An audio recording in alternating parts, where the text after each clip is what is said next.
Olá, meu nome é Antônio Roberto Vinha, sou cientista político. Estamos no dia 20 de junho de 2017. Vocês podem estar percebendo, nos últimos dias eu estava de camiseta, estava quente, isso aqui. Eu gravei os 3 dias no sábado, né? Então estava quentinho. Mas o frio está subindo para o resto do Brasil, então aguardem. E aqui, gente, é o seguinte, nós temos às vezes 4 climas num dia só. Isso aqui é terra de guerreiro, não é à toa, né? Por causa disso, a gente é sobrevivente. Aqui, morar em Porto Alegre, morar no Rio Grande do Sul, te prepara, porque aqui a gente tem altas temperaturas e tem até neve. Então, é o único estado do Brasil que tem essas variações em um dia só, uma coisa assim. Tudo bem, o pessoal vem é o estado mais cosmopolita do Brasil, quiçá do planeta. Aqui a gente recebe pessoal que se adapta melhor no clima por causa da Europa, né? Então o europeu se adapta melhor aqui no Rio Grande do Sul, na região sul. Não só no Rio Grande do Sul, Paraná, Santa Catarina, mas principalmente aqui no sul, né? Em Porto Alegre, no Rio Grande do Sul. Então tu tem tem gente de todo o Brasil aqui. E consecutivamente as pessoas de outros países que se adaptam melhor em outros climas no resto do Brasil, mas o pessoal das áreas mais frias do planeta, eles se adaptam melhor nessa região aqui. Então aqui não é à toa que a gente tem uma cultura mais diversa, exatamente por conta dessa situação. A diversidade aqui faz com que isso aconteça. Mas não é esse o tema, não é esse o tema de hoje. O tema de hoje é amor. Amor, gente, coisa linda, né? Olha só, que coisa bonitinha, o amor. E a gente está falando de amor, mas não de um amor qualquer, é um amor molusco. É um amor molusco. E aí a gente diz, pô, mas que é isso, Antônio? Tu tá pirando de vez, né? De vez. Não, tu já falou de psicologia, agora tu tá falando de amor. Tu tá numa fase nostálgica, né, Antônio? Pois é, gente, tu vê, é o que dá a gente ficar sozinho muito tempo, né? A gente começa a ficar pensando besteira. Eu tô me lembrando do Lulinha, Paz e Amor. Lulinha, Paz e Amor. Que foi a campanha do Duda Mendonça, né, que levou Luiz Inácio Lula da Silva à presidência da República.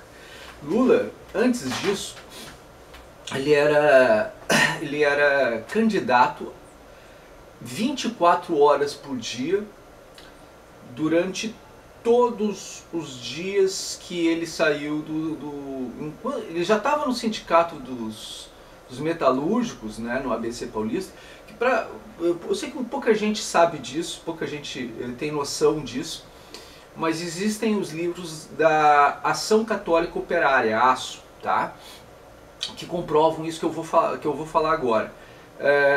A Ação Católica Operária, ela é um movimento dentro da Igreja Católica que foi criado dentro do regime militar, que estimulava a criação de um partido de operários. Foi a precursora ideológica do movimento no ABCD paulista, que originou o próprio PT. Então tem veia cristã, veia católica, que era um dos bancos que ajudou a criar, que era o Sindicato dos Bancários e o Sindicato dos Metalúrgicos, que criou o PT. E um dos bancos que ajudou a criar foi o Bradesco, que é o Banco do Vaticano. Tem pouca gente que sabe disso, né? Mas foi aí a origem do PT. E durante 4 campanhas consecutivas, Luiz Inácio Lula da Silva tentou ser candidato a presidente da República e não conseguiu. E ele passava viajando o Brasil inteiro, de cima a baixo, de cima a baixo, de cima a baixo, falando mal de todos, negando as outras esquerdas e dizendo que tinha que ser um processo revolucionário, isso e aquilo. Aquele Lula de raiz, aquele Lula que no início das campanhas dizia a verdade, isso e aquilo, que falava as coisas como elas deviam ser, como é que deveria governar, isso e aquilo, Eu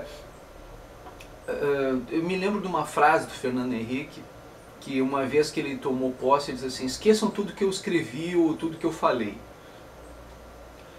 Lula seguiu à risca a linha, essa filosofia do Fernando Henrique. Esqueçam tudo que eu disse, ou que eu fiz.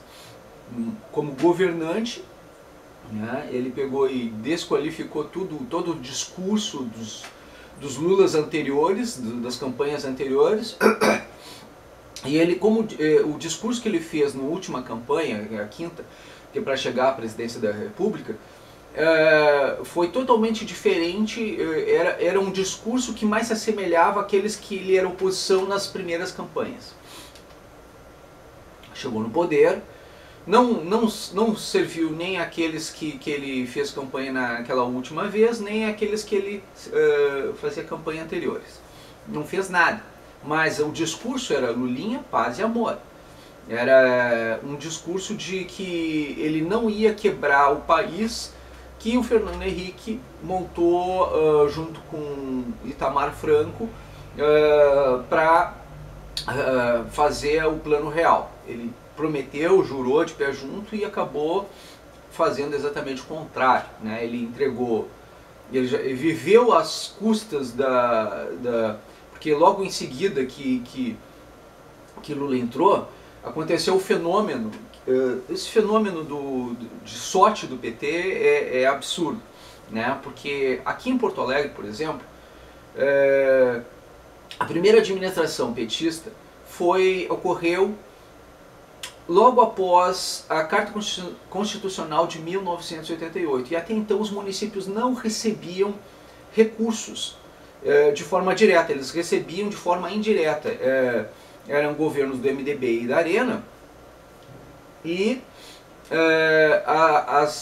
as doações de recursos, as remessas de recursos vinham para os estados, e se tu tivesse no teu município um governo do MDB e no governo do estado um governo da Arena, aquele governo do MDB não recebia verbas para a sua administração. Então durante 4 anos até recebia, mas eram menores as verbas, eram o suficiente, assim, o repasse era bem menor. Então o que acontecia? Quando tinha essas alternâncias, essas questões, tu tinha um governo bem mais difícil de fazer. Tu não tinha como fazer obras, planejar obras. Os governos eram de 5 anos, né, naquela época, e tu tinha mais tempo para poder fazer administração. Mas era difícil de se governar enquanto não fosse do mesmo partido do governo do estado. Isso era inclusive uma alegação. Olha, o fulano vai ganhar, e é importante que a gente tenha prefeituras, ou o governo do fulano, e é importante que nós tenhamos prefeituras ligadas a eles, os vereadores ligados a eles, para ter as aprovações dos negócios e a gente conseguir fazer da continuidade das obras. Esta prática, ela vinha acontecendo em várias gestões dos governos dentro do período militar. Isso era uma prática da época, uma situação da época. Uma alegação, manter uma verticalização do poder para que a gente pudesse ter uma gestão administrativa correta, colaborativa.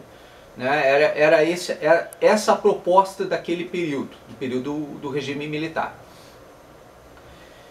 E quando aconteceu a Constituição de 1988, nós tivemos então, pela primeira vez, verbas, recursos para dentro dos municípios. Recursos dos próprios municípios, que eram impostos que saíam do município, iam para a federação e voltavam para o estado, e ele repartia conforme os amigos do rei. Né? Até então era assim.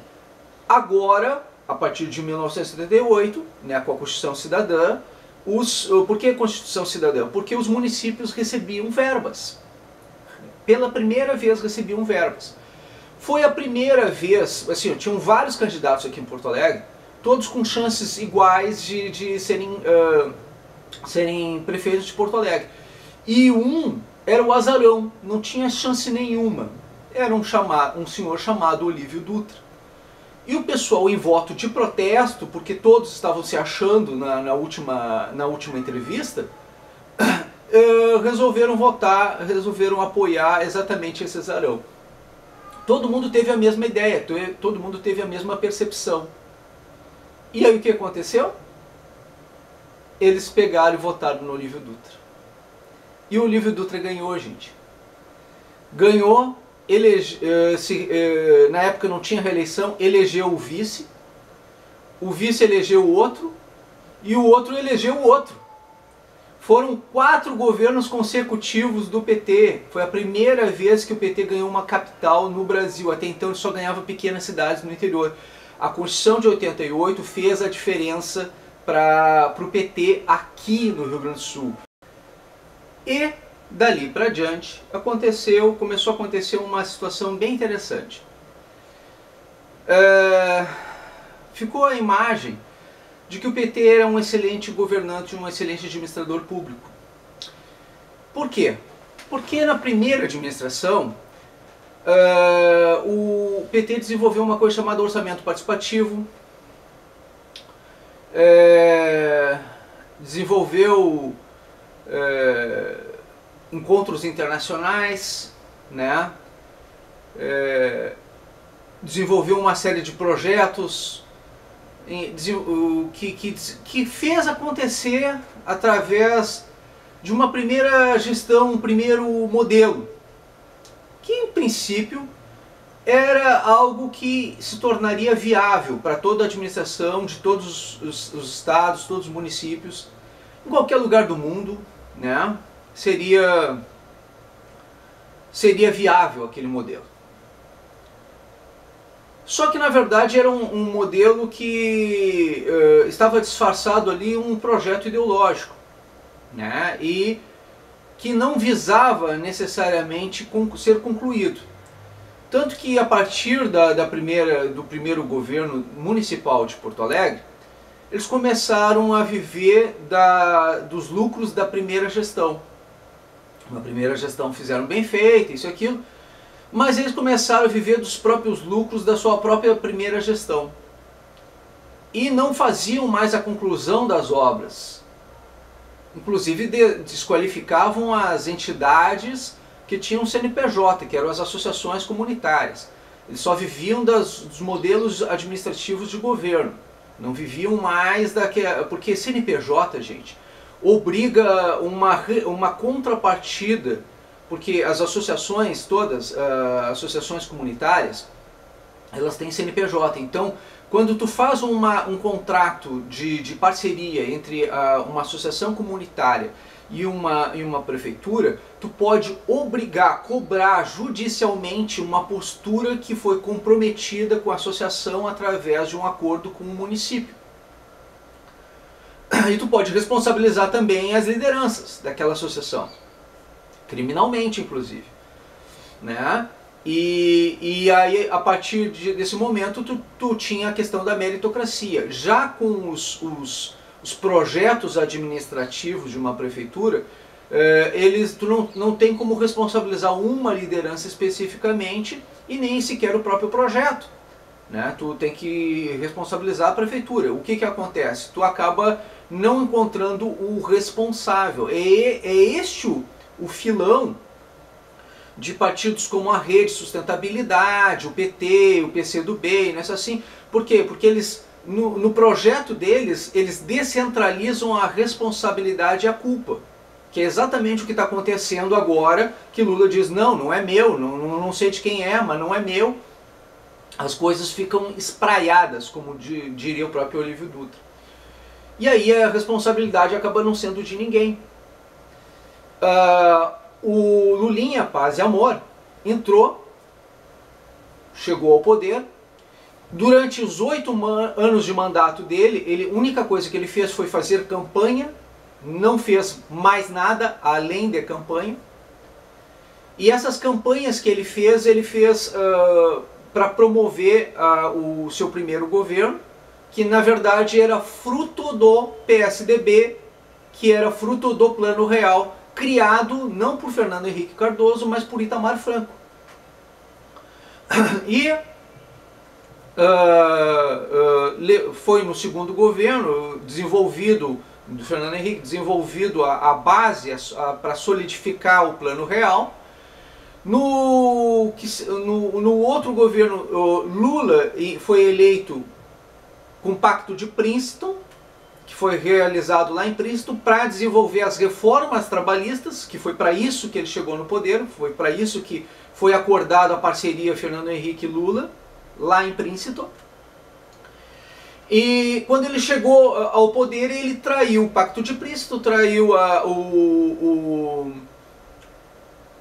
o Fernando Emílio de Moraes, né?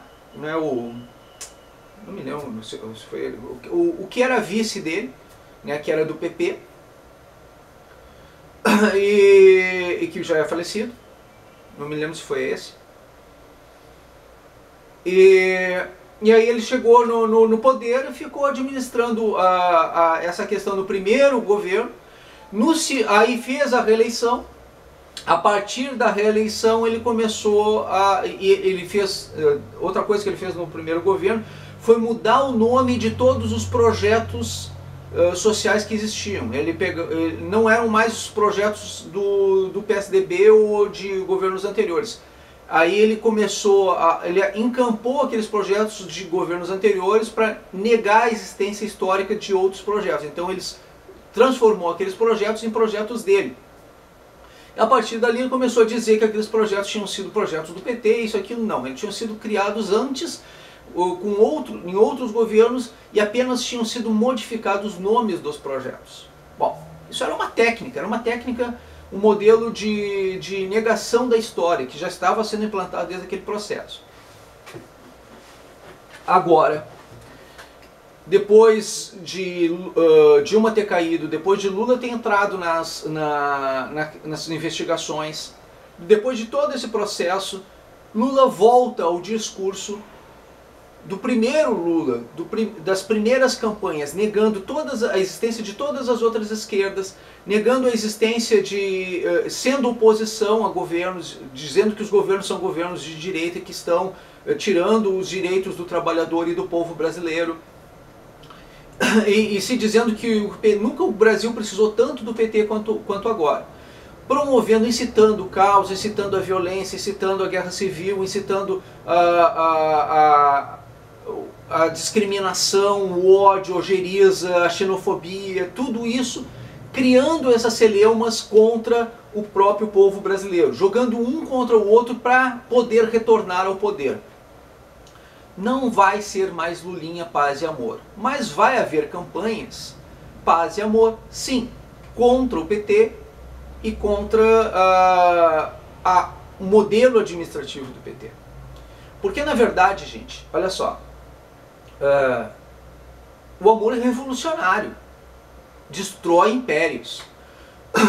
Para vocês terem uma ideia, eu vou dar dois exemplos práticos para vocês terem uma noção do que eu estou falando. Jesus Cristo derrubou Roma, derrubou o Império Romano, só com amor. Mahatma Gandhi tirou a Índia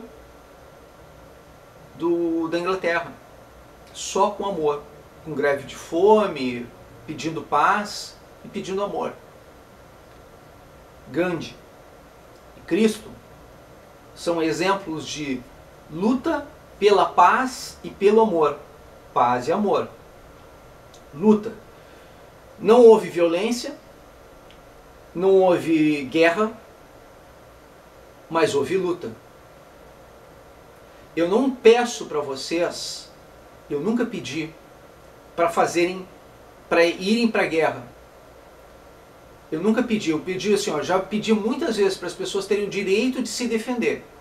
Direito à porte de arma, a posse de arma, a legítima defesa, né? Mas eu nunca pedi para vocês irem atacar alguém. E eu não vou pedir. Porque arma na mão de pessoa destreinada é um perigo ainda maior. Tá? Então eu não estou incitando violência de alguma maneira qualquer. Guerra civil, sou totalmente contra. Violência, eu sou totalmente contra. Não que eu seja covarde, eu sei me defender. E eu sou treinado, inclusive, para esse tipo de coisa, porque eu fui boina preta. Mas eu abomino arma na mão de pessoa que não tem qualidade para usar essa arma. Física, psicológica, moral, ética, treinamento. É necessário. Tá? Então, e os marginais, eles vivem treinados pela própria lida, pela vida louca que eles levam. Tá? Então é desleal a competição, não tem condições de fazer um comparativo. Gente, cidadão comum com marginal, que anda à margem da lei. Tá? Então, neste aspecto, eu sempre vou pregar a paz, não violência. E eu estou dizendo para vocês que nós podemos sim lutar de forma consciente, de forma inteligente, só que a gente não precisa entrar no jogo deles. Tá? Lula não vai fazer o discurso de Lulinha, paz e amor de novo, porque primeiro não tem mais Duda Mendonça para fazer esse tipo de coisa, segundo que não colaria mais esse tipo de coisa, e o terceiro motivo é que eles vão fazer exatamente uma tentativa de fazer a indignação do povo contra o ato de possível golpe de Estado que eles sofreram. Quem vai fazer esse discurso paz e amor provavelmente vai ser o PMDB, o PSDB e alguns outros partidos. Né? A realidade é, nós precisamos sim de amor, nós precisamos sim de paz, né? E a violência e o caos foram causados por 4 administrações consecutivas de um mesmo partido no poder. Então isso é fato, tá? Isso é fato, nada pode mudar isso. Lulinha, paz e amor acabou. Ele nunca existiu de fato. Nunca existiu de fato Lulinha, paz e amor. Foi um produto de ficção do marqueteiro Duda Mendonça. É isso. Muito obrigado pela atenção dispensada.